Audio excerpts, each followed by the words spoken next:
बिस्मिल्लाहिर्रहमानिर्रहीम। आप देख रहे हैं तारीख कहानी और आज हम बात करेंगे पिट स्टॉप के रिकॉर्ड के बारे में।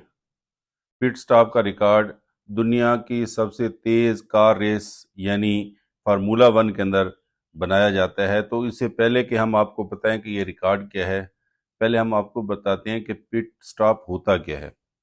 फार्मूला वन एक बहुत मुख्तसर सी कार होती है जिसके अंदर कोशिश की जाती है कि उसके अंदर कम से कम वज़न हो, इसीलिए उसके फ्यूल की टैंकी बड़ी छोटी होती है और उसकी स्पीड उसके टायरों पर होती है। एक फार्मूला वन रेस के अंदर जो रेस का रास्ता होता है वो कई चक्रों पर मुश्तमिल होता है। हर चक्कर के बाद फार्मूला वन की कार जो है वो एक जगह पे आके रुकती है जहाँ पे उसका टेक्निकल स्टाफ जो है वो उसके तेल भी डालता है, उसके चारों टायर भी बदलता है और अगर ड्राइवर की तब्दीली होनी हो तो ड्राइवर को भी तब्दील किया जाता है। ये पिट स्टॉप के ऊपर जो रुकना है ये उसके चक्रों के वक्त को बढ़ा सकता है, इसीलिए कोशिश की जाती है कि जल्दी से जल्दी गाड़ी पिट स्टॉप से आके रुके, इसलिए पिट स्टॉप के वक्त को रिकॉर्ड किया जाता है।